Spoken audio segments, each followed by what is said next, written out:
Hello, everybody. How we doing today? So, realtors, you ever felt like you were boxed into a corner, solely relying on traditional buying and selling in a fluctuating market? Imagine if there were multiple doors leading to diverse revenue streams in the world of real estate, an industry that has created more millionaires than any other one on the planet. Today's episode is about unlocking those doors, exploring avenues beyond the conventional, and tapping into wealth opportunities that real estate offers beyond just brokering deals. So my name is Mike Mills, and this is the Texas Real Estate and Finance Podcast. And I've got 13 years of mortgage origination experience and 25 years being in the real estate business. I've seen every market you can imagine, and I know what you're going through right now. Every week, I want to bring you perspectives from leading professionals in the real estate space, from spotlight interviews with top-tier agents to new opportunities that could potentially change the way you do business. If you tune in each week, whether you're a 20-year veteran to real estate or someone simply fascinated by the real estate market, this podcast will ensure you stay informed, innovative, and always one step ahead of your competition. But before we dive in, quick reminder, if you're finding value in these episodes, hit the subscribe button so you never miss a new podcast. And for the full episode experience, make sure you check out and subscribe to my YouTube page, Mike Mills Mortgage and Finance. Your support keeps this thing going and helps me bring more enriching content week after week. So let's get started. So my guest today is a dynamo in the real estate world. There's a word for you. That's a word. Juggling diverse roles as a realtor, developer, property manager, investor, and soon-to-be YouTube sensation. I threw that one in for myself there. And somehow snagged an equally impressive lady in his life, and together are raising 3 big energy young boys. So he's going to tell us how he manages all of this and still finds a way to keep growing even when a market is slow. So say hello to my good friend, Conrad Jackson. What's up, buddy? That was good. Yeah. Good. See, sounds very professional. I mean, you sound like you were the biggest deal that has ever walked on the planet. I was like, who else is coming to the show? Who's here? That's the idea. See, I'm trying to pump this sucker up. So, Nice. So I do appreciate you coming in, man. By the way, for anybody who is new to this is Conrad's 5th time on the show. Really? So yeah, this is number 5. I was thinking it was 3. No, I went back and counted. Nice. This is 5th one. Now you got to remember, we started back way back when we were just sitting in that room over there. That's true. Having a conversation. So that's true. Conrad's a good friend of mine. We talk about this stuff all the time. And I wanted to bring him today because, just like man, right now, anybody that doesn't know, the market is slow, right? Yeah. Things are slow. And if anybody is trying to ignore the fact that it's not, you're delusional. Yeah. It is slowed down, okay, dramatically. But I don't want to take away from the fact, I know that, I saw something the other day. It was like, so far this year, and I'm sure the number's grown because I saw this a couple months ago, but something like 60,000 agents have already left the business, in by the second quarter of this year. Yeah. Probably for the best. Yes, probably for the best. But that means that, the market for competition of other realtors in the area is starting to shrink because the opportunity to earn income has dramatically declined, for many in the business. Realtors, lenders, title companies, it's affecting everybody. If the rest of the market isn't in a recession, real estate certainly is. Yeah, for sure. And it's not because of house prices. Home prices are still up. Yeah. Interest rates are still up. So what we're going to try to do today is talk about all the ways that you can make money in real estate still, even when the market's slow, and how using your knowledge as a real estate agent and diversifying the ways you generate income within the real estate industry can keep you sustained when markets are up and down. For sure. Right? For sure. So if you were going to, most agents, they spend time focusing on buying and selling. That's what they're doing. So for you personally, what happened to you that made you decide to branch out and do something other? Because you got into buying and selling just like everybody else. That's how you started. For sure. So what was it that kind of kickstarted you to move into something other than just representing buyers and sellers? I think what really jump-started, like most entrepreneurs, what jump-started me trying to diversify and do other things was I was trying to solve problems that really irritated me when I was helping people buy and sell homes when I was being a realtor, so the property management piece. I mean, I saw people doing it, not doing it well. So I said, man, I can do that. Yeah. The new construction, I've said this before, man, I'd get upset when I do all this work to establish a relationship with a sales rep, with a builder. And then after we do good work and I've kind of finally got in, they ship them out somewhere else where I'm not selling.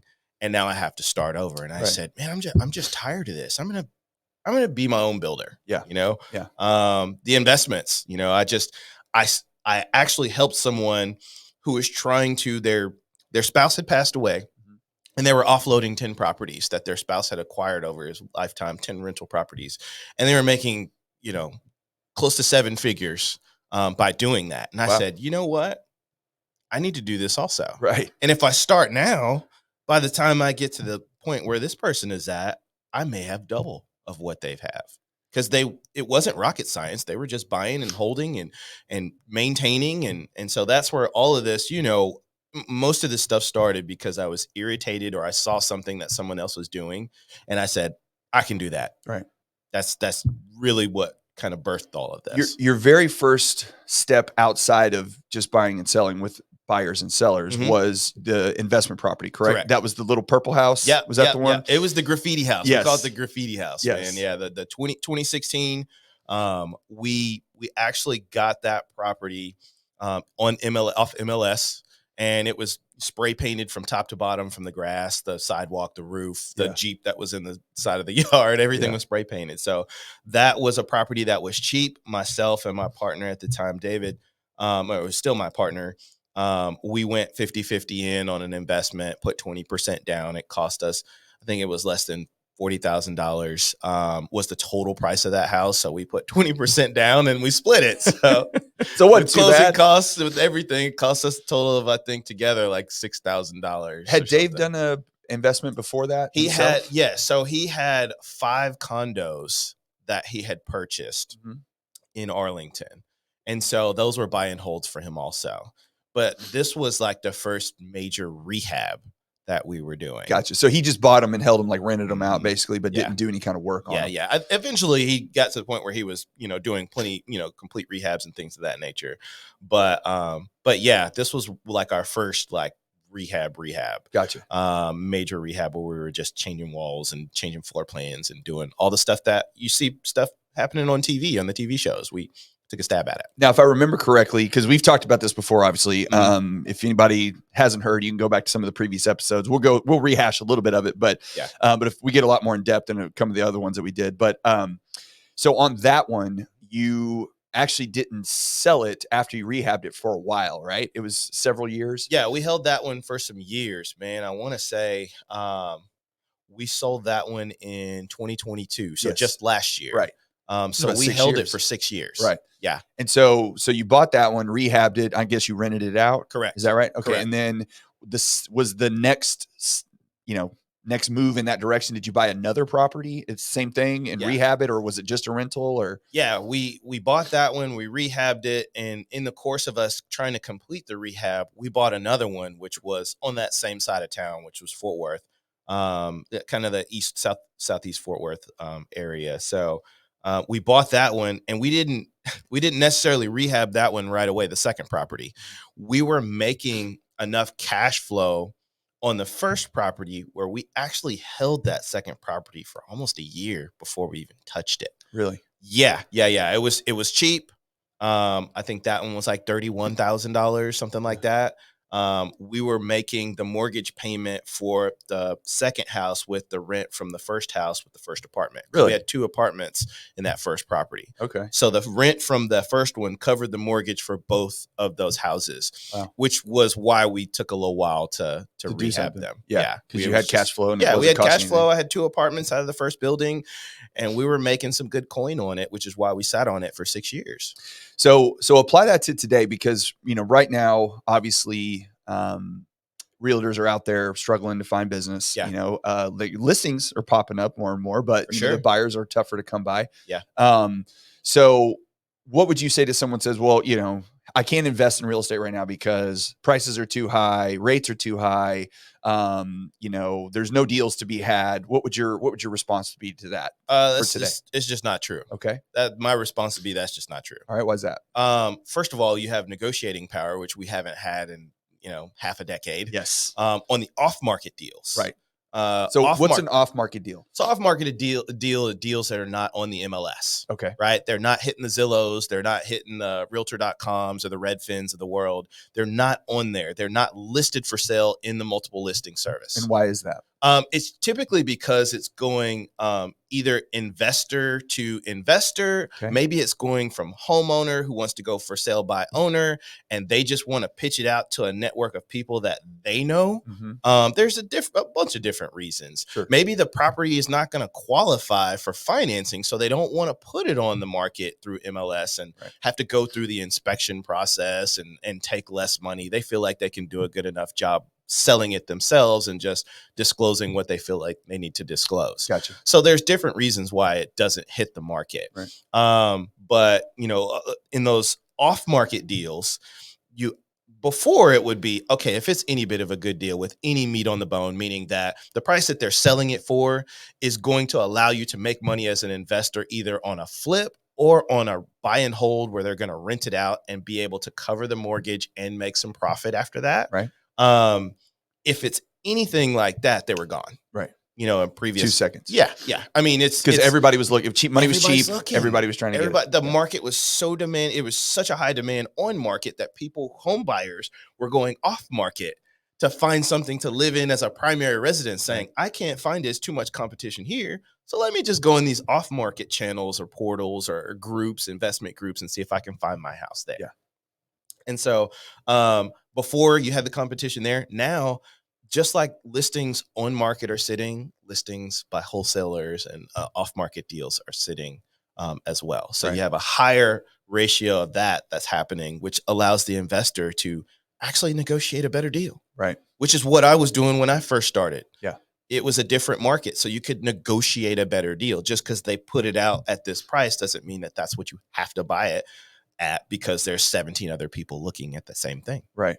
So now, as far as the financing is concerned, how does an investor try to make that work? Where, because like you said, you have two options, right? You can either flip it or you can hold and rent it, right? Yep. One of the two. Yeah. So if you're gonna hold and rent it or flip it, either one, what avenue do you think you would go about in finding a way to get the money for that? Because the other issue, if you're a realtor right now, is you probably don't have a lot of cash laying around either necessarily. Yeah. So what are some avenues to try to get funds to be able to pull that off? So there's a few different ways, man. Creative financing is one of those things as an investor that you just kind of have to have as a tool in your toolkit. Understanding, even if you don't understand every intricate detail, you want to understand different ways to have access to be able to lock up the property and purchase it. Right.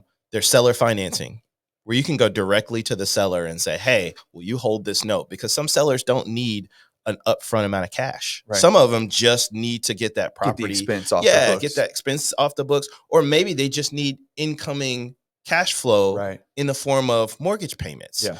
And so they don't want to take, I've had several times where I've talked to sellers, they don't want to take a 6-figure hit of income, so they have to pay taxes on that immediately. Yeah. Maybe they want to keep that asset on the books and let you make payments to them and pay it off over time. Do you find that is more like, do you have more takers for that these days as far as seller financing is concerned? I do. Do you think some people don't even know that they're willing to seller finance? Absolutely. So you ask them that question? A lot of times you're finding yourself as an investor educating the seller on what it actually is and how it works. And once they get the education, they're a little bit more open to it. Gotcha. There's kind of this dark cloud going around that, seller financing, like, I'm not going to get any money. Yeah. The property has to be completely paid off for seller financing to happen. Like, these are all things that people just assume because that's what everybody's put out there. Yeah. I bought properties that had mortgages on it and the seller financed it to me. Really? Mm-hmm. Okay. Yeah. See, I've always understood that was mortgage banks looked upon that in a negative way. They call that like a wraparound mortgage. Yeah. And it just depends on how you're structuring that deal, how you do it. Make sure you're doing everything legally, closing it at a title company legally, making sure you're doing everything. Now, there's some handshake deals that are shady. Sure. You don't want to do those. Right. But I mean, if everybody's upfront and honest and you do things the right way and close it at an attorney's office, a title company, to make sure that you haven't missed any I's dotted or T's crossed, it can absolutely get done. And people don't get in the lien holders don't get into any trouble on that Absolutely. Okay. Absolutely. Okay. I did not know that. And not every bank doesn't like it. Sure. Every bank doesn't love it. Some banks understand real estate more than others. Yeah. Some banks understand that type of financing other than others. And some banks specialize in it. Yeah. So you just got to understand, these things going into it before you put that out there, and know the ins and outs and where you can get in trouble, where you can't get in trouble. Because what you don't want to do is have the bank calling your note due. Yes. Yes. while you hadn't planned on paying it off, and the person who you're allowing to finance it doesn't have the money to pay it off. But I guess you could probably say, though, that it's just like anything else, right? Yeah. If you pay your mortgage, Yeah, and everything gets taken care of, absolutely, then the bank leaves you alone. Absolutely. They're right? not coming looking for you. No. So if they're coming to look for you, then Yes. absolutely, Yes. you've done something that's alerted them to come look for you. So, I mean, there's creative ways to do it. Seller financing is just Jen says, a lot of people don't know that as a lender, we can use the seller finance properties borrowers have as income if recorded properly and have 3-year continuance. Yeah. Okay. All right. Yeah. Man, there's some ways, man. People have there are smarter people than me that have done this and Right. done it successfully and done it a lot cooler ways than I've done it. Right. I'm just trying to expose people to say that, there's more than just traditional financing out there. Yeah. There's hard money lending. Okay. Also. All right. Hard money lenders are typically real estate investors who are trying to lend on good deals at lower risk. Right. Right. And as a purchaser of that, hard money loan, or as somebody who's getting that hard money loan, the trade-off is you're paying high fees, high interest, right, in a short period of time. Right. Right. Because it's all short-term financing. It's short-term financing. Right. But I tell everybody, it's like, if a hard money lender agrees to do your deal, you probably have one. Yeah. You probably have a deal that's somewhat decent, because they're saying, if I'm going to give you terms, then if you screw this up, I'm going to take this over. Yeah. And I'm an investor as a hard money lender. I'm an investor. Right. So I understand what a deal the deal is and what's not a deal. So I'm not going to give you terms on a deal if I don't feel comfortable enough to take that deal over if you screw it up. Right. So I tell people there's your confidence in your deal right there. As you send it to them, they send you terms back, you got something. Are the hard money lenders looking more at you personally and your finances, or are they looking more at the property and the deal? Initially, they're looking at both. Okay. As you establish a relationship with a hard money lender, they look more at the deal than they do at you personally. Because you've done stuff with them. Yeah, absolutely. Okay. Especially once you get into that 3, 4, 5 times that you've worked with that same lender, right, then they start to kind of put you on cruise control, because they understand that you've paid them back or are currently paying them back. Right. So you're low risk as opposed to somebody that they don't know coming right off the street. Right. Yeah. Okay. So that's another way that you can get. So it's a relationship business, just like anything else. Absolutely. Once you establish that relationship, then you're going to be further along in it. Absolutely. When you if someone's trying to get their first hard money deal, they've never done one before, do they reach out to somebody else that they know that's done it with other lenders, or what would you do? Like if you're like, I found a property, I want to get it, I want to do hard money on it for whatever reason. And you can also explain why you would do a hard money loan on a particular property. Yeah. How would you reach out or find a hard money lender? First thing that I would do is, of course, like I do with real estate, when you're trying to become a good realtor, you start asking your sphere of influence or people around you who have done it successfully for referrals. Right. Who do I go to for this mortgage loan? Who do I go to for this, contractor issue? How do I read this contract? Who's done a contract? How do I write this contract? Right. You're doing the same thing. You're asking your peers and see who has done this successfully. So that's where I found my hard money lender. I found someone who had done a hard money loan successfully and said, who would you go through? Yeah. Can you give me their information? Right. And so I would recommend people doing the same thing. Typically, you're using hard money for properties that you're trying to close quickly. Okay. Because hard money loans can close very quickly. Okay. A week, couple of days in some instances, just depending on the property and the price. You're also doing it more times for properties that need repair or a major or so you minor get a little more rehab. money. You can finance the repair money into the actual loan. Okay. So they will allow you to make draws, and they'll hold back a certain amount for construction and allow you to make draws on that through the life of the loan. Gotcha. So that way you don't have to come up with the repair money out of pocket right off the bat. And how much money do you usually have to come out of pocket up front? Like, let's say on your first deal, like let's say you found a $200,000 property. Yeah. Okay. Yeah. That you wanted to do a little rehab on, not a lot, but something small. How much money would you have to come up with? Usually? It really depends on, even if it's your first deal, it depends on what the after repair value of that property could be. Okay. If you're talking about 200, you're rehabbing it for $40,000 and it's going to be worth 290 when it's done, then that's a little bit smaller margin than if you were rehabbing it for 40 and that sucker was going to be worth $400,000 or Gotcha. $500,000 when it's done, which you have that in certain hypermarkets, North Dallas, areas like that, specialty markets, where you find kind of a hidden gem. Right. If there's a lot of equity in the deal, they'll still ask you probably for upfront your first deal, they'll say 20%, but if there's a ton of equity in it, a lot of times they'll do 10% down. Really? Uh-huh. Okay. Most of them will tell you they won't, but it just depends on how much equity is in that actual deal, how much opportunity for appreciation you can have. Would you say right now, especially because transactions are hard to come by, that even those guys are a little more willing to kind of step out of the box a little bit? They are. You think so? They're a little bit more open to suggestions these days. Yeah. Numbers are numbers, Sure. and everybody's trying to find comparable sales, and sales aren't selling as fast. So it's harder for, previous years, wholesalers could just pull numbers together out of anywhere. They just pull them out of thin air and say, yeah, this looks good. Boom, boom, boom. Let's go. Let's sell it at this price. Right. Well, now you don't have a lot of that data anymore because homes are taking longer to sell. Right. So they really have to be strong on their numbers to be able to put out terms to someone who's trying to do a hard money loan. Gotcha. Especially somebody new. So what they want to do is they want to make sure that those numbers work and that they're solid so they don't lose money on the deal. Right.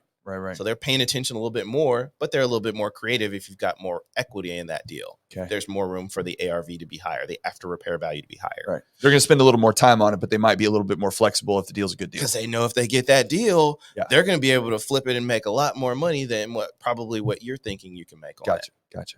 Now, if you were, real estate's obviously very hyper local and every area is a little different. For sure. So if you were looking for a deal right now as a fix and flip or even as a rental, are you looking in McKinney or are you looking in what would be an area that you would look that's either maybe undervalued? You don't have to give specific areas, but just like if you're the investor, are you going to the high traffic areas and paying more, or are you going to a lower traffic area and trying to find a deal? Where are you looking? That depends on your tolerance for risk as the individual. Every individual is different. My tolerance for risk is pretty low.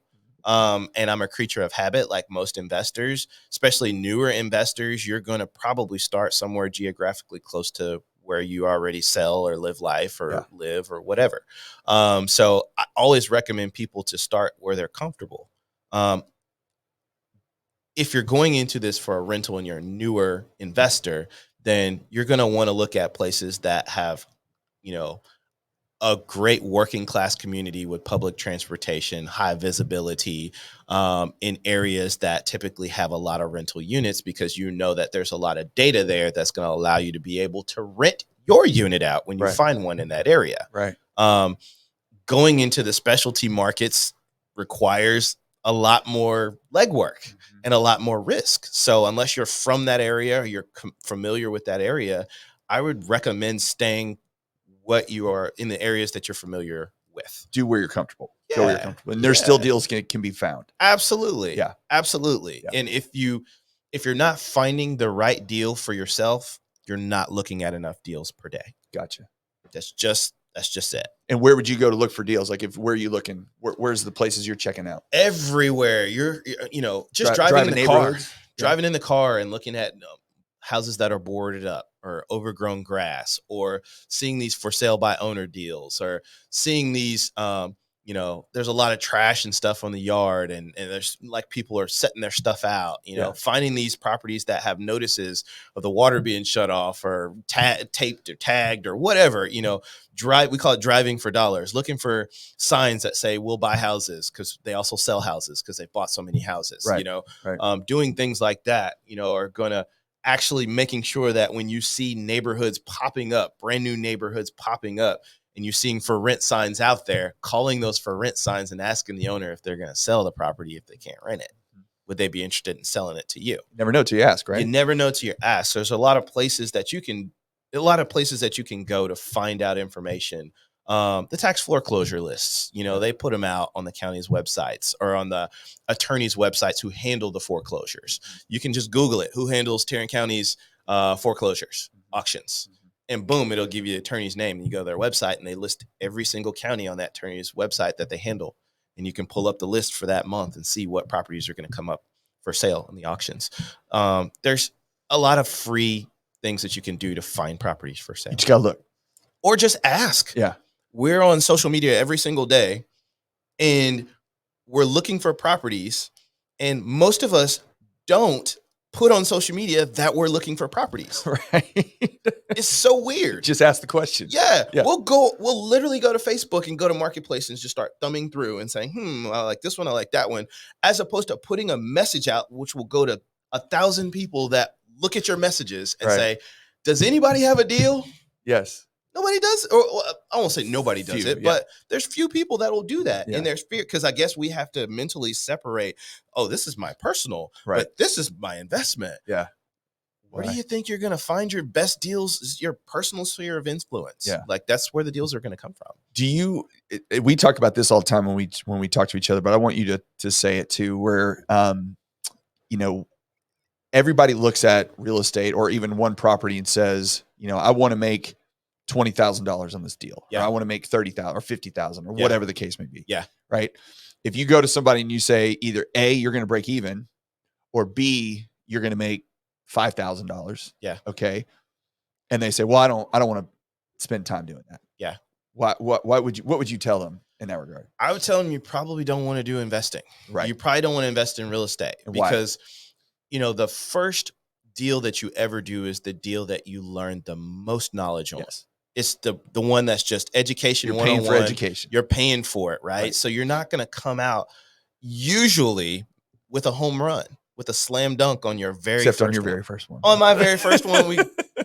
But in all fairness, you didn't sell it for a long time. And, Exactly. We sat on that sucker. I mean, it's one of those where, that's not the case. But you've had plenty since then. I've had tons since then where they were not home runs. Yeah. They were, man, those were helped me get out of free agency. Get me off this team. Great learning experience. Yeah, let me get out of the sport altogether. Yes. I've had some really bad ones. Yeah. Bad experiences. So, ultimately, but even then still, even if it was a home run like ours was, I learned more on that one. I have lessons today that I've learned on that one that I still put in progress with the ones that we buy today. Yeah. The lessons learned on that particular property. So, I mean, I would tell folks, hey, if you're looking to get rich on your first deal, it's probably just not going to happen. Yeah. Even us, we didn't get rich on our first deal. No, it was a very good deal. Yeah, we made some money, but we didn't get rich off of it. You couldn't retire. I couldn't quit my job after that. No. So ultimately I tell people, man, you're just trying to learn and get through the first one. Yeah. That's what you're trying to do. Without losing. If you can do it without losing money, you won, right? But even if you lose a little bit, you're still paying cost of education. It's the cost of education. We'll spend money all day on things that we buy that we say we're going to learn, and classes that we never we fail, that we withdraw. To Texas Tech to go to college. Exactly. Not you learn anything, but how to drink out of a keg. Exactly. Right. Exactly. How to sleep in. But you lose $5,000, but learn a ton on a real estate deal. Yeah. If you lose $2,000 on this one, no, I can't do that. Yeah. So what people forget is the education piece is equally as important as the deal. Yeah. Without the education, you can't keep going. No.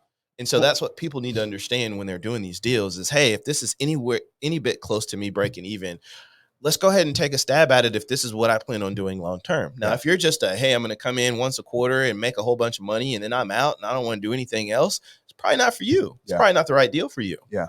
But for those who want to do this long term and scale, you're going to take those lumps, and there's an opportunity. What people forget is the market can change while you're doing the deal. Right. For the bad, but also for the good. Yeah. And there's plenty of people who've made money that way, where the deal looked like it was, I have one right now where I helped someone and she didn't think she was going to make a lot of money every month. And she got her term sheet from the lender for the refinance, and she's going to make a lot more money than she thought just because, situation changed, price a little higher, the property looks nicer. The terms are different from this lender, so I'm just like, you just never know. Yeah. So you step out there.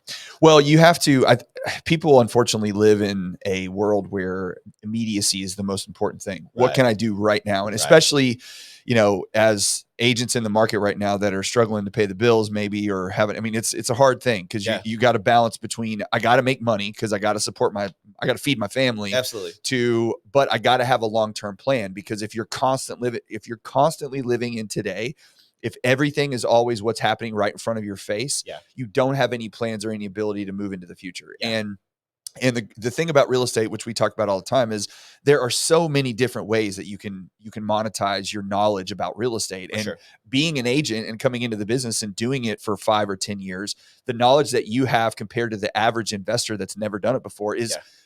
astronomically bigger, right? Absolutely. You have such a competitive advantage in being able to find deals and know what a good deal looks like, Absolutely. which is not something that you can just explain to somebody, right? Yeah, It's a absolutely. very difficult thing for you to walk in and go, I can tell you what a good deal is. You're like, well, I mean, if you find a deal, I can evaluate it and tell you if I think it's a good one, Yeah. but I can't just tell you, look for this, look for this, look for this, because everything's different. I mean,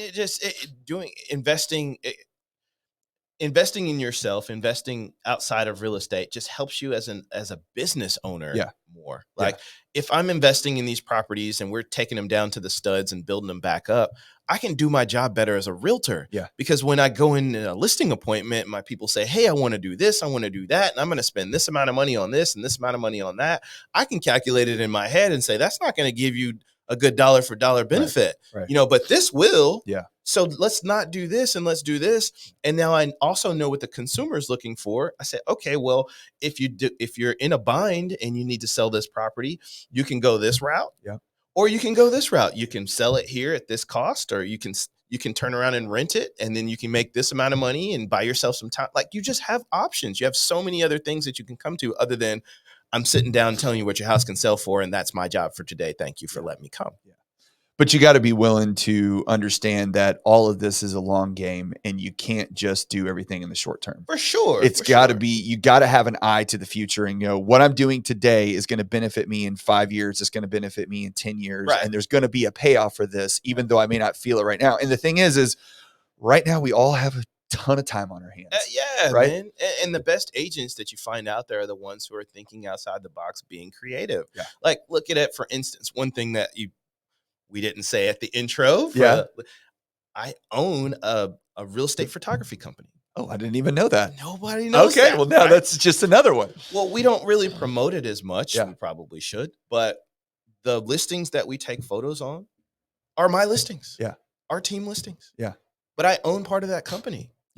So what you did then is, I'm assuming this is with Keith. Mm-hmm. Okay. So Absolutely. so if anybody doesn't understand, what he's saying is that he took his money and invested it with a partner who does photography, who is the photographer. You're not a photographer. I am not. You probably don't know the first thing about photography. I can turn the camera on. Right. But Keith does. And Keith is amazing at what he does. Right. But Keith is probably also a really good photographer, but maybe doesn't have the understanding on how to grow and develop that business to the degree that maybe you could help him with. Well, yeah, and ultimately, for me, I saw an opportunity where I could do what I was already doing. Yeah. Right.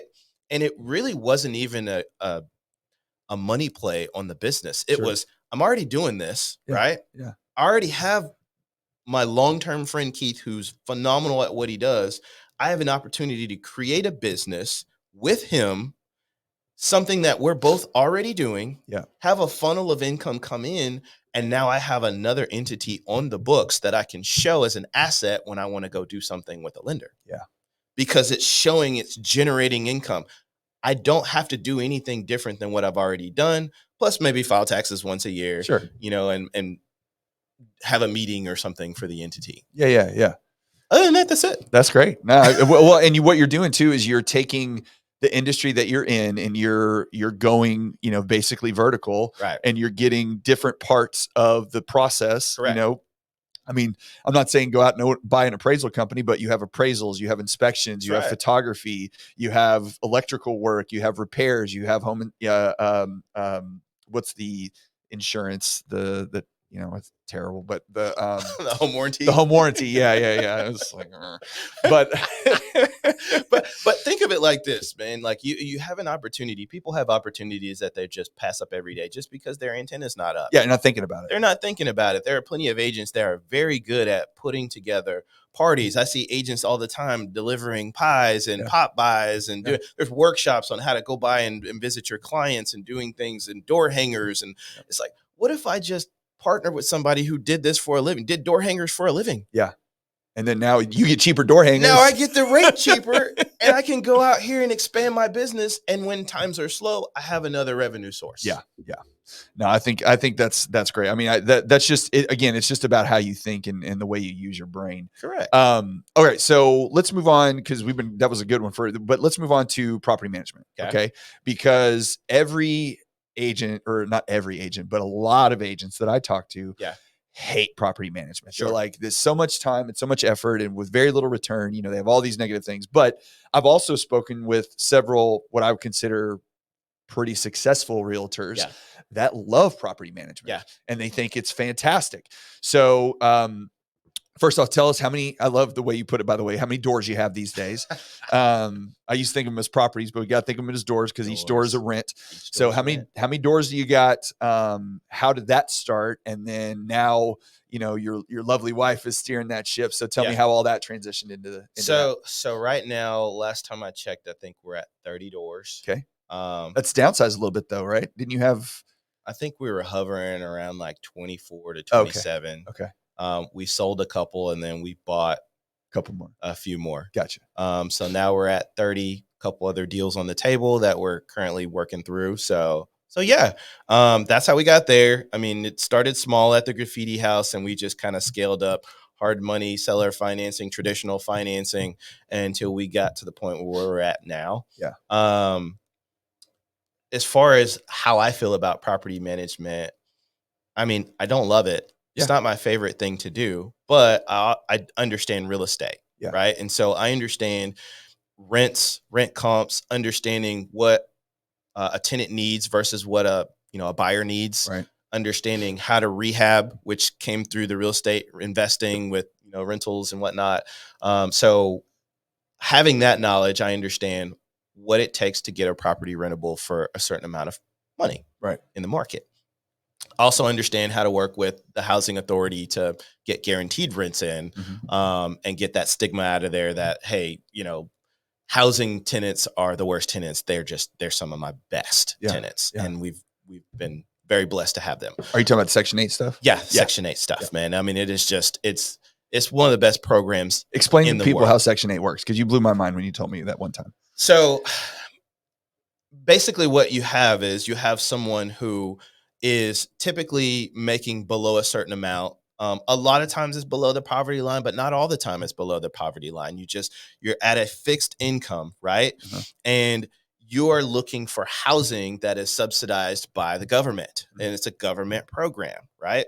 And so you can apply. There's a long list to apply, but if you can get on that program, you can go county to county, literally anywhere in the United States, and have subsidized housing. Right. You can, it usually takes you to be on a program for like a year or so before they'll allow you to go to a different county. Right. But they will, in some cases, a lot of cases, I see like 70% of your rent paid. On the first of the month? Yeah. Every single month? First of the month, direct deposit from the housing authority. Never late. From the entity. Never. When the government shuts down, you still get paid on time. When there's a moratorium, so even with the government shutdown, I never have ever had a payment. Government shutdown, whether it's been COVID and the neighborhood shut down, everything shut down. Direct deposit. Wow. First of the month every month. Wow. Okay. And you can take that piece of paper that they give you, your voucher, and you can go after you've been on the program for like a year or so, and you can go anywhere. You can literally apply in Waco, right? Yeah. Be in Hill County, live in Hillsboro, Texas. Right. After a year, you can pick up and move to Hawaii. Wow. And is it any property pretty much? Any property that can get approved on the by the conditions, which the conditions are typically you're providing like air conditioning, you're providing some type of appliances, things of that nature. You're providing a safe environment. There's floors. Yeah. There's a ceiling. Yeah. There's doors, entry and exit points. So there's not like, I guess what I'm asking is there's no city ordinances typically or anything where a city can say you can't have this type of housing? The restrictions typically can come if you are in like an HOA neighborhood or something like that, where they say only a certain amount of rental units or no rental units, or the, if there's, so it's not Section 8, it's just no rentals. Exactly. Gotcha. But they won't typically single out like a housing authority program. They don't want to discriminate. Exactly. Right. Exactly. So really, in all reality, I mean, aside from a few places, you can pretty much own any property that you own, as long as the property owner is accepting housing vouchers. Right. Yes. Yes. Wow. Yeah. Didn't know that either. And go to Alaska on Section 8. Yes. You can go to Florida and go to Destin. If you can find someone who's going to rent you out one of their condo units and that sucker's approved, which as long as it's usually standing in decent condition, a lot of times you don't even have to have air conditioning. As far as like central AC, you have window units, boom, you can get that housing voucher. And I've seen tenants get 100% of their rent paid for. Wow. And with utilities. Yes. And what is the thing that, when you were telling me about this, that really drove the point home was that program is so valuable for people to get into that you don't really have an issue with them paying their portion in most cases. Yeah. Yeah. I think because they're so terrified to lose that benefit. I think the wait list for Hill County right now is like 1,700 people. Wow. Right. 1,700 people that have applied that are waiting to get on the on with housing authority, right? And so once you get in and you get those benefits, the tenants are typically extra careful about keeping that unit in immaculate condition, so that way they don't get kicked out of housing and get off of that program and have to pay market rent out of their own pocket. Right. So that's typically why I have the best housing, that my best tenants are housing tenants, because they don't want to get off the program. No. Where else can you go and pay a couple $100 in rent for a unit that should cost you, $1,500, $1,700, $2,000? Yeah. Yeah. So it's like, why would I screw that up? You don't want people screwing that up. No, you don't. You don't want to mess that up, because that's a fantastic benefit. So, all right. So back to the property management thing. Sure. When you started, the door started piling up a little bit in the beginning, because at first, it's not too bad. You can did you ever use a property manager yourself? I did. You did. Okay. So I did. And I still do. Okay. I still do. It just depends on, your market. And like I said, being comfortable with what you're doing. Most of my Fort Worth properties go to a specific property manager. Gotcha. Just because geographically it's farther for me to drive to. Kay doesn't manage those, because usually I just give them to that person. So that way, if the showings, things have to happen certain times of the day, they can just handle that off. It can just handle it. So I pay a property manager.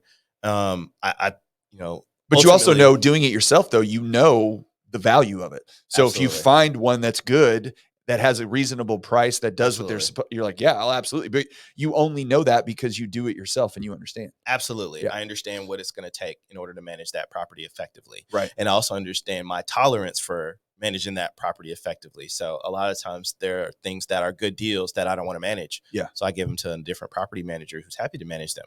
And they do a fantastic job. So what made you decide to put together your own thing, and then of course get, your lovely wife involved with that one? A couple of things. First of all, we're trying to scale our portfolio a certain way, right? And there are certain things that we like to do that other property managers don't necessarily recommend. So there are times where I don't want to hear it from another property manager on your recommendations. Like, I'm going to do it this way. Right. And it works, and it works for us. So, what I started to do was just train my wife on how to manage our rentals and our properties and things of that nature for ourselves. How'd that go, by the way? And it's fantastic. Was it fantastic at first? At first, it was hard for me to relinquish, just because delegating is not my strong suit. Well, and working with your wife, that's my wife, it's like, it's going to be her way or it's no way at all. Right. So, and I was okay with that because the tenants like her better. Yeah. She does a better job. It freed up a third of my day every single day for not having to deal with it. All I had to do was get it rentable and then let her take it from there. Right. And so it's worked out really well. And the thing that you've always told me about that is the key to it is the systems that you've created around managing it, because, I think people get shy or gun shy on the property management side because they just think you're constantly dealing with tenants all day long. You're Yeah. constantly solving problems. And to be fair, there is certainly amount of that, right? Yeah. There's an amount of that. But if you build the proper systems and you build a proper process of onboarding, getting someone in, getting someone out, collecting rent, all that kind of stuff, then the whole thing becomes very manageable. And then it's just like anything else where probably 80% of your properties just float along without a day's care. And then you got 20% that take up a good chunk of your time. Think of it like anything else that you do. I mean, as a realtor, you could spend all day wasting time showing people properties that they're never going to buy. Right. So what do? You make sure to qualify those people to make sure you're not spending as much time on nonsense. Yeah. So that way you're managing your time more effectively. Think of a professional athlete. Yeah. They could spend all day on a court or in the gym, but they spend specific amount of time working in specific high level energy things to make sure that they perform better on their job. Right. So you could waste time in the gym just, dribbling a ball or hitting a tennis ball all day long the wrong way. Yeah. So it's all about making sure that you understand and manage your expectations, manage your systems so that way you're more effective. So the systems help. Yeah. The systems absolutely help. The software, property management software, the team is probably the most important thing, because even if you don't have the software, that's the most amazing, having the right people around you, the contractors, the electricians, the HVAC guys, the glue guy, the contractor who can pretty much do anything, build anything, fix anything. The foundation people, the insurance people, the title people, the attorneys, just everybody who can help you do your job better. Is having that team and having that team's expectations managed as well helps you do your job better. It helps you fly through the property management stuff, which my wife does very well for our stuff. Well, and especially right at this moment in time Yeah. when the buying and selling of real estate for an agent is down, I'm sure those rents and those mailbox money that's coming in every month is very important. Fantastic. Because, as an investor who uses leverage and banks, you need to be able to show that you're bringing funds in. So even if you're not physically taking that cash for yourself personally to pay your bills and expenses, you're still showing the revenue coming in. Yeah. So when they say, hey, okay, we'd love to do this deal for you to help you continue to grow, what can you show me as far as income? Mm-hmm. Well, if my real estate sales are down, hopefully something else is picking up the slack. Yeah. And that's where the rents can be very important. Yeah. Where it's not the actual dollar that you're seeing physically that you're able to spend, but the dollar that you're showing on your books that's coming in consistently that allows you to continue to go and grow your business. Right. That is huge. Because as realtors, sometimes you might need to go to the bank and get a line of credit to help you weather a storm for a certain period of time. Well, if your sales are down, and that's all you got to go on, they're probably not going to give it to you. Right. But if your sales are down, but you've shown money revenue coming in from property management fees, listing photos, rents, home building, sales, things of that nature, then you can show a lot more assets on the books, which makes you look lower risk to the lenders. Yeah.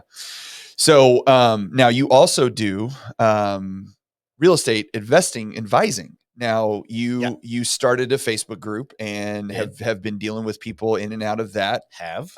And now in all fairness, and correct me if I'm wrong, you don't make any money off of that directly. No. Right? No. You're not charging for this service. I'm not. Okay. I'm not. So then explain to people why why you would take your already crunched time and spend time advising someone on investing and what they should do. Two quick reasons were, first, I would get these questions all day long from people. How you do this? How do I do this? How do I do that? So for me to physically pick up the phone and call people or text them back all of the answers was wearing on me. Yeah. So I created the group so that way when I did things, I could explain it to the group and you could get most of your answers, not only from my explanations, but other investors who are in the group that could answer your questions or point you and redirect you in a direction that you could go to get those answers. So it helped me centralize one location to where I could help people more effectively with my time. Right. So I wasn't wasting time just trying to do each person individually, help them. And then, I still get questions outside of that. So I can help you more on a one-on-one basis, but typically you can get most of your questions answered through that group, especially for general getting started. Right. questions. The second thing was it helped me be more visible, which allowed me to get more business indirectly. That's right. Because I was showing people these terrible looking houses that we were rehabbing and making really nice and showing people how to rent. Now, immediately when people were thinking investments, they were thinking of me. They were thinking of real estate. They're thinking of me. They're thinking of contractors. They're thinking of me. They're thinking of dirty houses. They're thinking of but it allows me to be at the top of mind, which allows me to do my job more effectively, get more listings, get more buyers, get in front of more people. So that way I can reach more people and continue to grow our business. Right. And that's the thing that people miss. If it's not like you said, immediate gratification. Hey, I'm doing this, but I'm not getting, I'm charging people for it. Well, then people are more hesitant. Sure. Because they're paying for something what they're going to get. Right. Well, and there's I've been deep diving into like different ways to, grow audiences and build content and all this kind of stuff. And from a social media standpoint, and, one of the things that I've taken away from all this is, when you give people free information, okay, you dump your brain on them and there's no expectation for reciprocation. There's no charging for it. There's no any of that stuff. You do that enough and you build a big enough audience, and even on the small scale, you're going to get questions and you're going to get people coming to you to look for resources, because there's not the fear of, okay, you're trying to extract money from me some way, some fashion. Right. But the reality is if you are talking to someone about investing in real estate and you're telling them how to locate deals and you're telling them, what type of money you need, where to find hard money lenders, you're going through this entire thing with them. Right. Well, now they may have a cursory understanding on how to do this. Yeah. But understanding how to do it and actually doing it are two very different things. Absolutely. And that's what sets apart people that have success and those that don't in a lot of cases, is that it's kind of like, I always equate it to dieting, right? Yeah. Everybody knows that if you want to be healthy, you need to work out, you need to exercise, you need to eat healthy, you need to eat less, you need to eat the right kind of foods. You probably need some supplementation. There's a lot of avenues. This isn't a mystery. Like this isn't anything that people are just like, man, if I can only solve this puzzle. Right. But the hard part is in order for that to happen, you have to get up in the morning. Right. You have to work out. Right. You have to sweat. It sucks. You're tired. You don't get to eat that cheeseburger that you were really hoping to eat, or you don't want to have that piece of cake. But in order for those things you have all the knowledge in the world, but if you don't enact and act on that knowledge, then it doesn't mean shit. Well, think of it like this. Like, I talked a lot, especially in the real estate rookie. I did like a YouTube class, like a class for beginners, where I just went over some examples, live examples. You've seen it before. It was like an hour and I recorded it. So anytime somebody comes to me brand new and says, hey, I'm thinking about getting in, where should I start? I send them the YouTube link. Start there. After you've watched it, come back and ask me your questions, right? So it's a good starting point.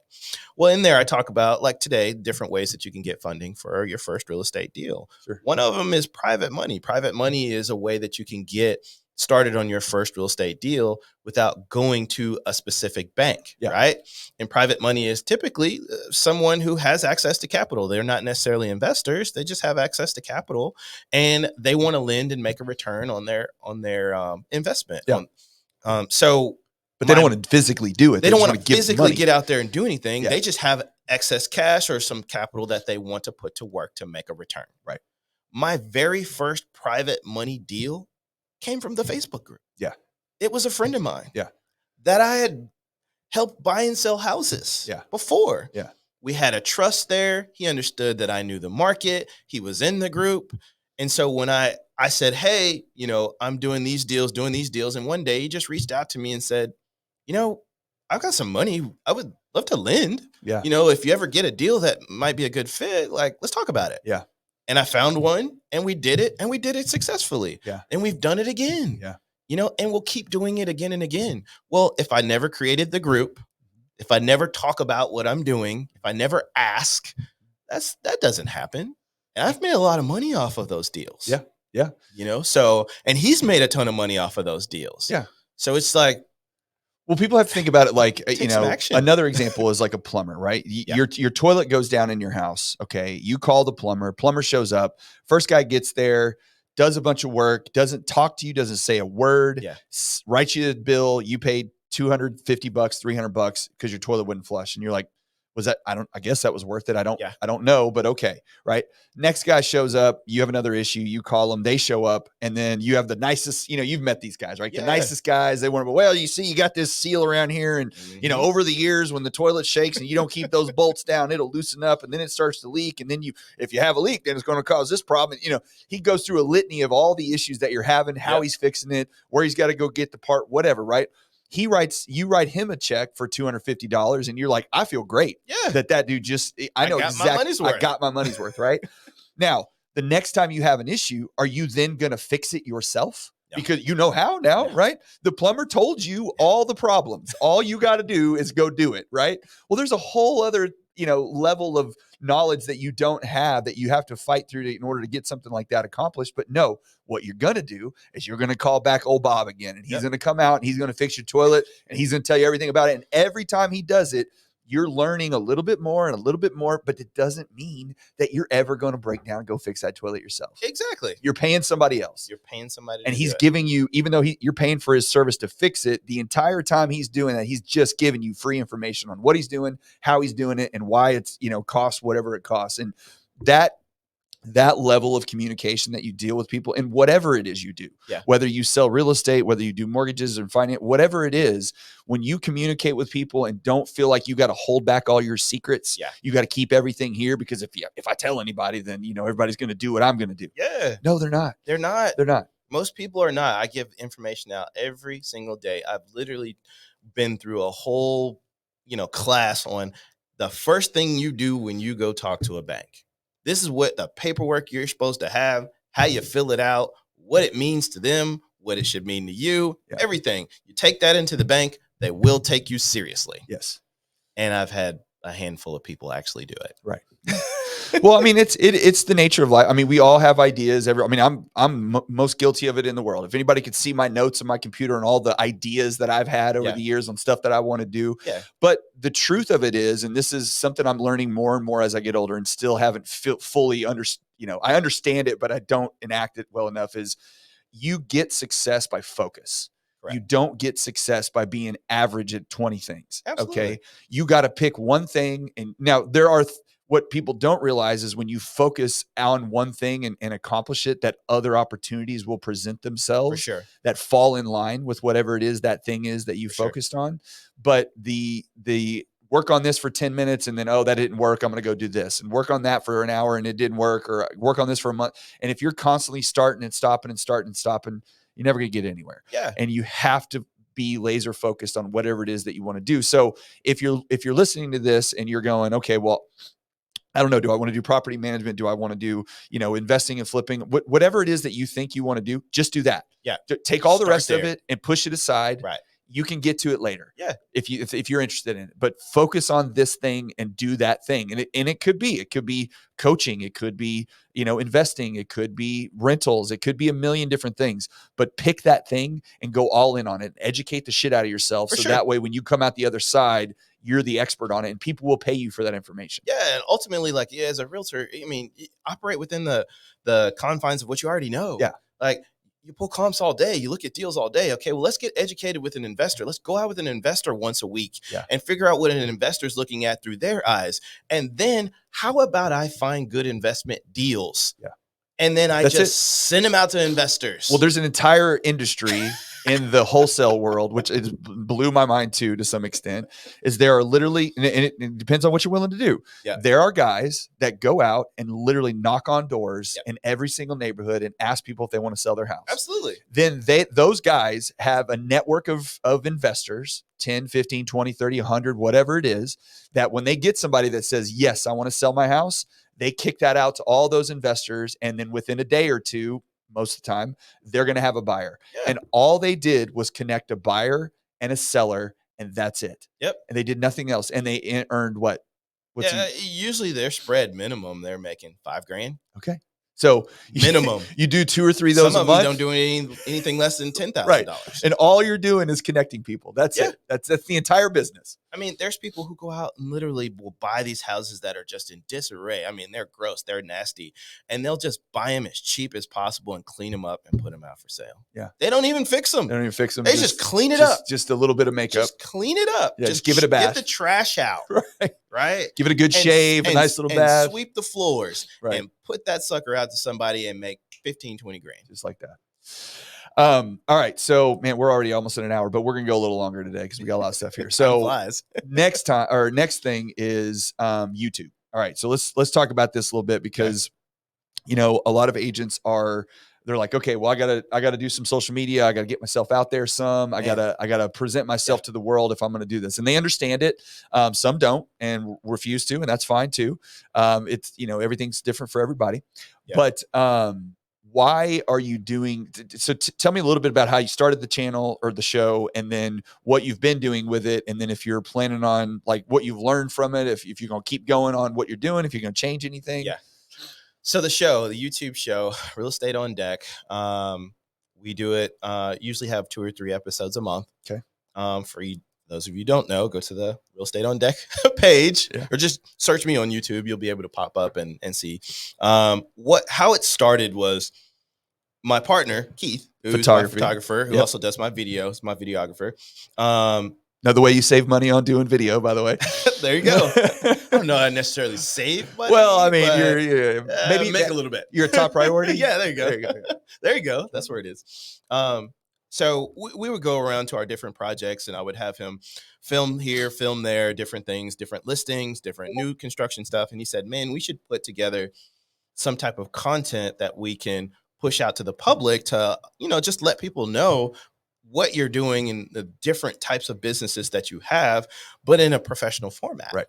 You know, maybe somebody picks a show up and they pay you big money. Maybe they don't, but at least you have original content. Throw the lure in the water. Let's see what happens. So for me, we had been talking about it for about 1.5 years before we actually sat down, put a plan together, put a format together and said, I'm going to commit to this. So I did. We put a contract together, me and him. 18 months was my commitment for doing this show. And we're going to get a certain, like I said, 2 to 3 episodes a month, usually put out. Usually it's like 1 a week. We'll take a week or so off every other month. And he follows me around a couple of days a week, and we go through the different things, different aspects of our business. For me, it was just getting the show out there initially, so that way I could be more visible. Right. The goal was to just be more visible in a different way. Right. I had the Facebook group that was doing well. I have my personal Facebook that it promotes business and stuff too. That does well. Business Facebook. This is just another avenue. Sure. Since then, it has turned into more business. It has shown people different things that we do that they just didn't know about me and about our business and the different facets of it. And then it's now turned into a spot where, as opposed to me just showing, where I'd like to take the show is education. I'm showing you what I'm doing, but I'm also showing you why I'm doing it this way, this particular way. So that way, when you're going out, I can educate you on how to look for a rental. What are things to look for when I'm walking a property the first time? What are things to avoid when I'm looking at a property? What different locations I'm in?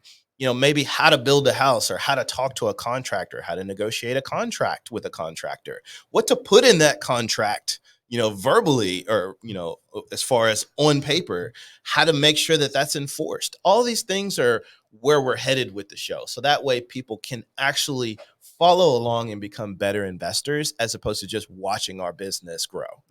And I think that's for me, something that'll be a little bit more fulfilling going forward. And it'll keep me doing the show and keep me excited about doing the show. Right. Because I like to learn. Yeah. I learn more on YouTube and, you know, in content than I learned in the classroom. Yeah. And I think that we're all visual learners. So putting it in a professional edited format helps people understand it and follow along with the points that you want them to make sure they don't miss. Well, and the key on this, on any of that stuff, when it comes to, you know, having content that you put out on a regular basis. I think people get frustrated with again, this goes back to, you know, wanting everything immediately now. Yeah. And if you post videos or you make a YouTube video or you do whatever you do and you get 5 views and 3 or 1 like or no likes or whatever, right? And you might do 10 of them and you're just going, man, I guess nobody wants to hear what I have to say. And you know, again, I was on my deep dive into all this content creation, whatever. Another thing that I've learned from all of anybody that you can think of that's out there promoting this stuff is number 1 is consistency. For sure. You have to do it all the time. Correct. You have to do it, and I mean consistently. It could be once a week, it could Yeah. be once a month, but whatever it is, it needs to be that on a regular basis. And you can't expect any real return on that. There's one guy, because I've been looking at, obviously doing the podcast, I'm looking at people who do podcasts, and he started doing his podcast back in 2017, and he has been doing it now for, I think he's at 600 episodes. So he's been doing it for 8 years. Now, granted, at this point in time, because this human, and I won't name his name, but he's grown into something massive. Everybody would, or a lot of people would know him if I said his name.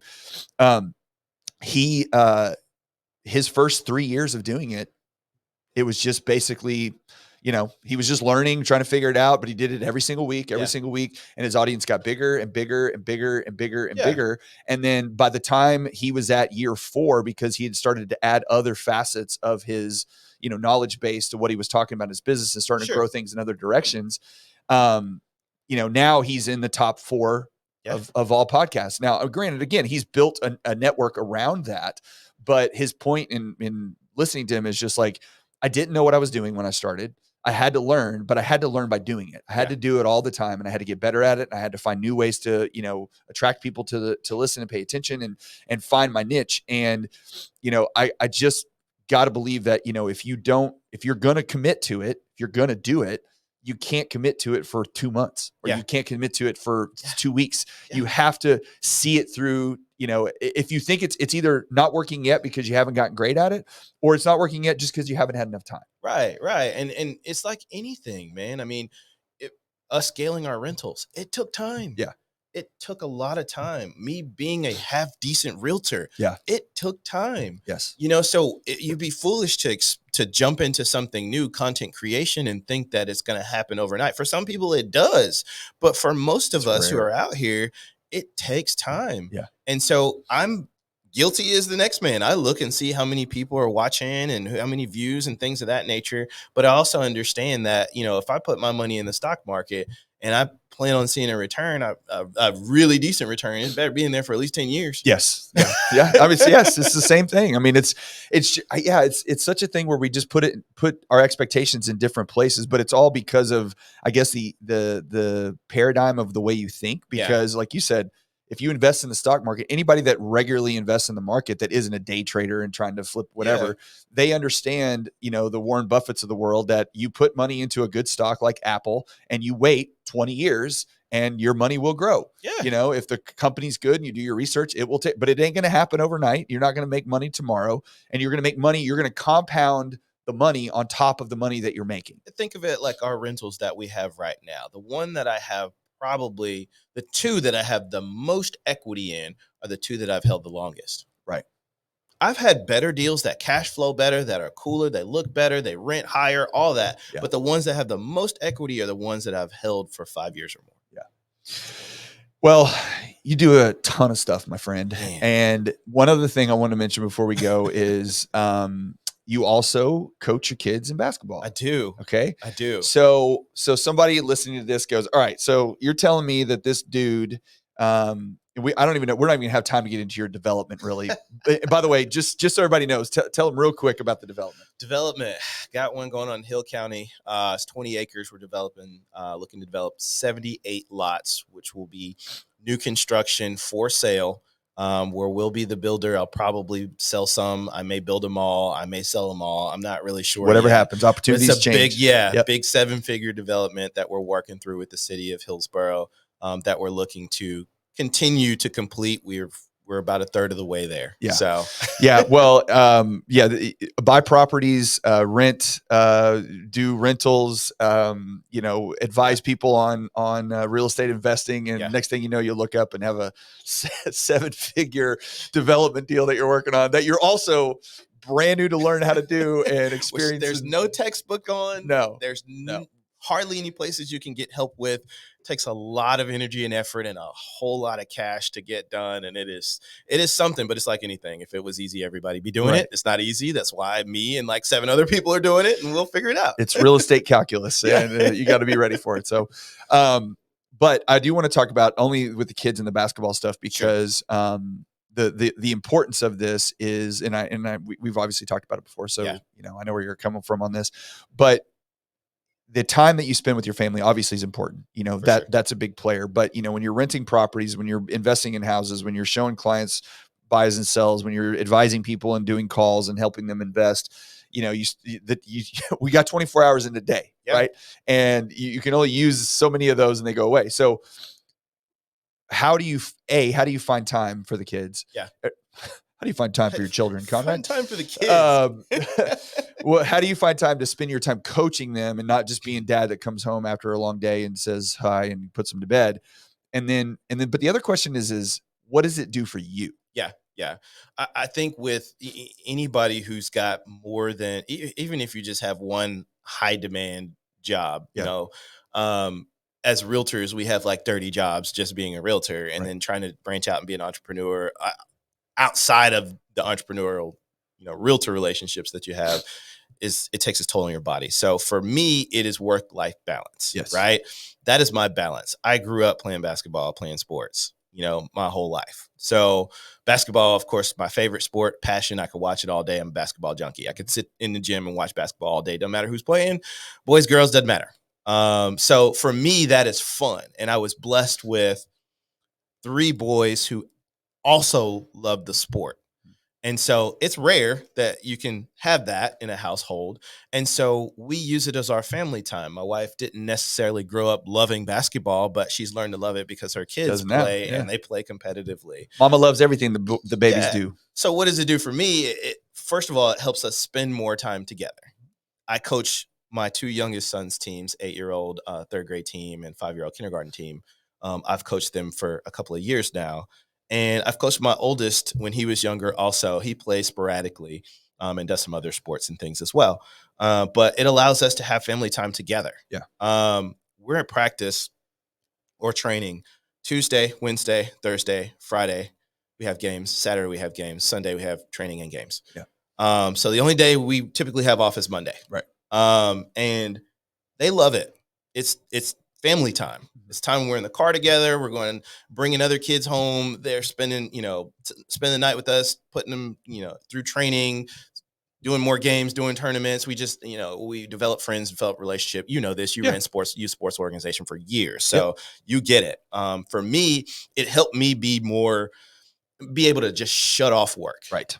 Shut it down. Yes. Because which you have to have. You need that, or you'll go insane doing so many different things throughout the day. Yeah. So this allowed me to not only spend time with my family, spend time with my kids and a passion that we all have, but also take a break from work. Yeah. When you're with the kids, it's not work. Yeah. And you have to physically shut it off. I have people who will call between, hours after hours of 5, 6, PM. And I tell them a lot of times on those days, like, I'm at basketball. I coach 2 teams. I train.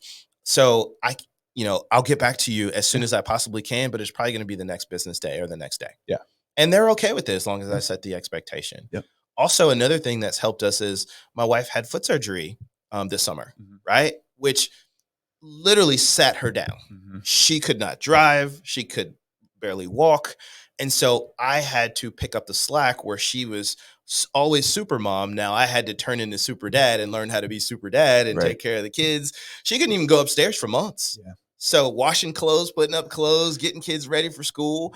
And the byproduct of that is now that her foot has healed and her surgery has healed, I'm still getting up in the morning, getting the kids ready for school. It's our time together. I drop them off for school now. It's our time together. Yeah. So before I start the day, I'm with them. When I end the day, I'm with them. And it creates a great work-life balance naturally that I don't have to force, that they appreciate. They know that I'm there.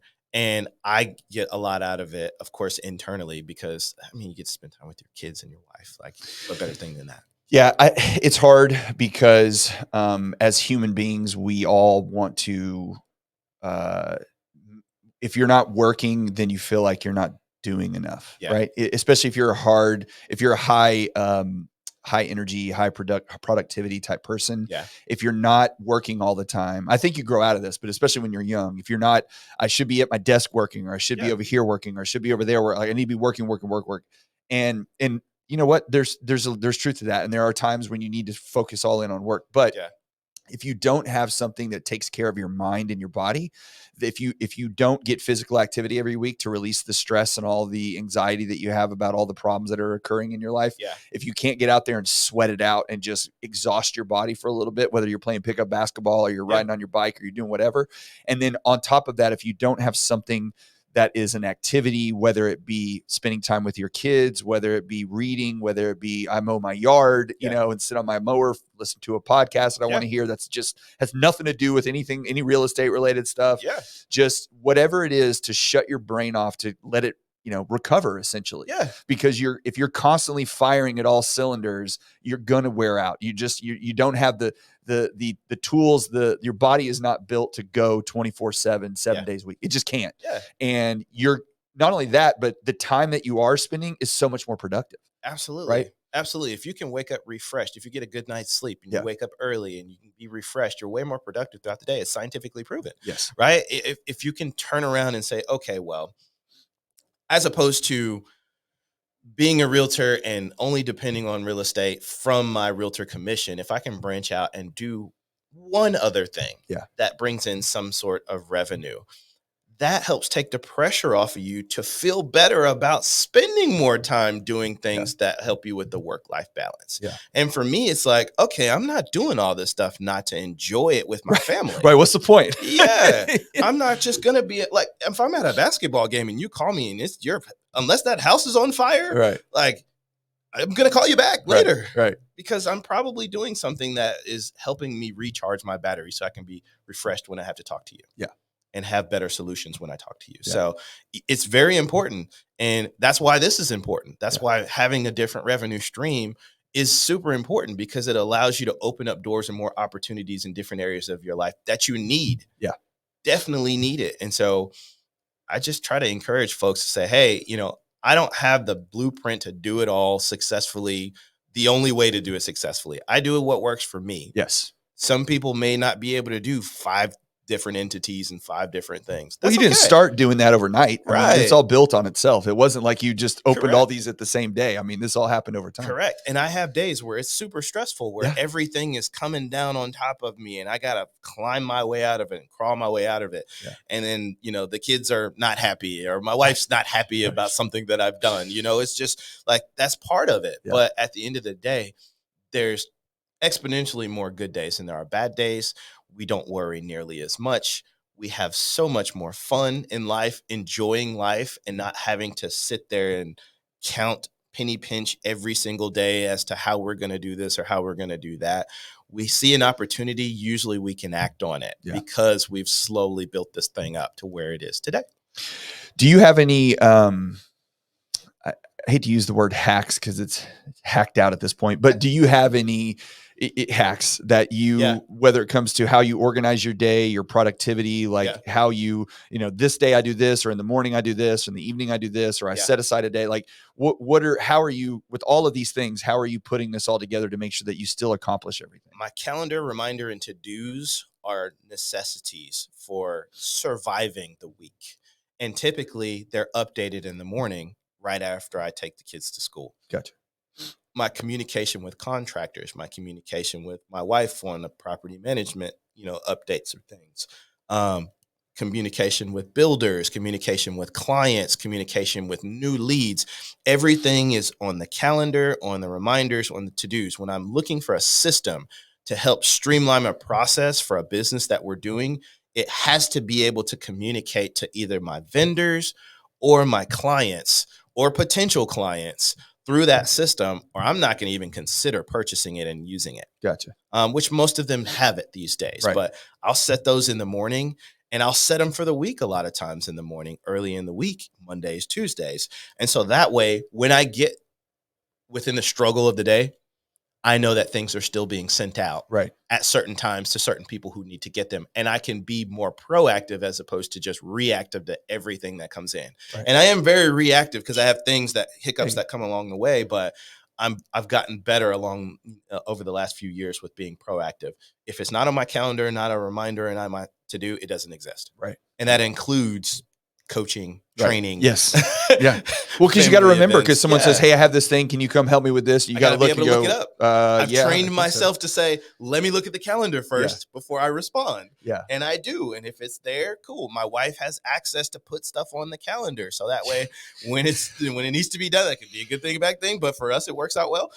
That's a whole other thing, because this is the constant thing with me and my wife is I tell her, and this is the good thing, a bad thing about living on your calendar. Yeah. Is when you live on your calendar, you don't think about what's coming up. Sure. Because it's there. Yeah. Because if I need to look at it, I got it there.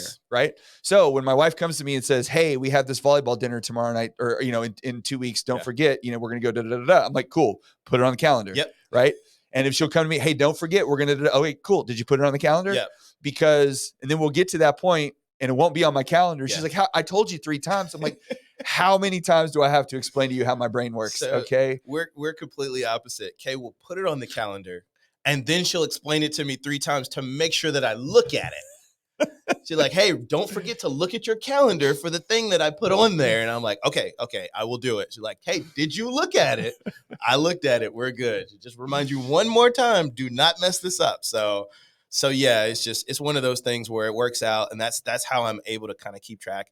If, it syncs with all of our devices. So if I lose my phone, I still have access to it, or somebody else still has access to it. I can pull it out of the email. So it's one of those things you just have to have. Yeah. You just have to have in life. Yeah. And if you're not doing that, you're operating behind the 8 ball, and you're already never very anything reactive. accomplished. You got to plan. You have to plan. Absolutely. You have to carve out time in the day to plan, whether it be, and I say the day, literally every day. Yeah. You got to carve out a little bit of time every day sure. to plan. What am I doing tomorrow? What am I doing this morning? Yep. And then I take the weekends and I try to plan out my next week to say, okay, what do I got coming up?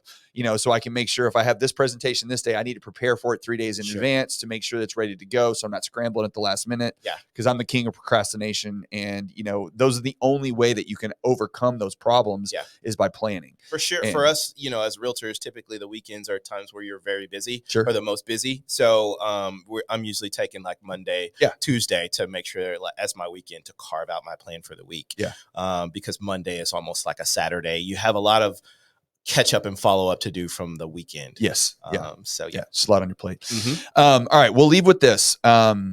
If you were starting out, you'd been selling real estate now for, let's say 10 years or whatever, and is this hypothetically, or are you talking about directly? Hypothetically. Okay, I gotcha. Knowing, you put yourself, you're a new realtor. Okay. Or not a new realtor. You're a seasoned realtor, but you're looking to try something else. Sure. Okay. In the real estate sphere.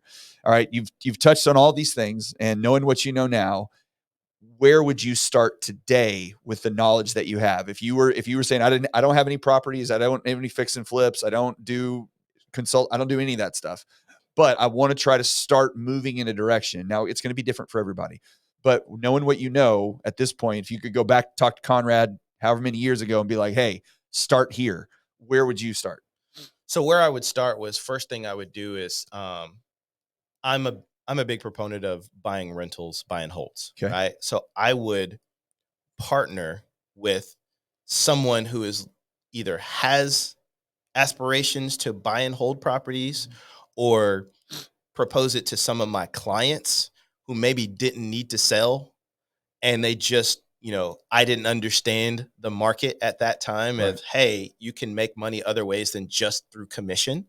I would partner with either my clients or an investor who's kind of seasoned, and learn the real estate investing business for buy and hold business that way. Yeah. That's where I would start. Okay. And how would I add value? Either through my knowledge of the market, because that's one thing realtors should have. If you've been in the business for 10 years, you should at least know a market. Right. You should have the market knowledge where you can give education on what will sell, what will rent. You should have some capital. If you've been doing it for 10 years, you think you saved something. It may not be the case, but you should have at least the opportunity to save some capital. And if you haven't, then the first place you should start is going back to budgeting. Yeah. I would do one of those 2 things, because oftentimes we don't have an aspiration to buy a house, or as a realtor, some realtors just don't want to get into that, but they have access to capital, or they've made some pretty good commissions. So now maybe I'm just going to lend and get a return. Right. Okay. I would do that also. because the people who are lending the money typically hold all the cards for these Right. deals. Right. So if you can get used to that and build your portfolio that way, you don't ever have to have any real estate. You just have to have the opportunity to take over that real estate if your lending doesn't go the way that it's supposed to go. Right. Those are two things that I would start off with right out of the bat, because you know real estate, you know the market, you should understand contracts, so you can do deals on the lending side or the investing side. Or find you an owner finance deal. Yep. Or find an owner finance Go deal. that way. You don't even have to worry about the banks. Yeah, for sure. And it doesn't, when we say lending, let me make sure I make this completely clear. Not everybody who comes out looking for lending is looking for $100,000. Right. Some people want $7,000. Some people want $4,000. Yeah. And so just like with these investments, these rentals, you can start small. Yeah. Hey, I'll give you $4,000 and get $5,000 back in a specified amount of time. That's a pretty good return on investment. Especially if it's a reasonable amount of time. I think you're in good shape. So exactly. Well, man, I really appreciate you coming in again sure. and going through all this. I always learn stuff every time you're here, and I'm sure we'll do it again. We'll keep adding to it, because I get the most out of these. We have people that come in all the time, and I talk to social media gurus, and lately I've been doing a lot of crypto and fractionalization stuff. I learned a lot from those. Yeah, I pick up stuff from everybody, but when it gets down to the nitty gritty of actually doing it, there's very few people that I know that are boots on the ground in every aspect of this stuff, and you're definitely one of those. So, yeah, I appreciate that. So thank you so much, and we'll definitely do it again sometime. Thank you for everybody that hung around, Appreciate you guys. we will we'll see you next week. Sounds good. All right.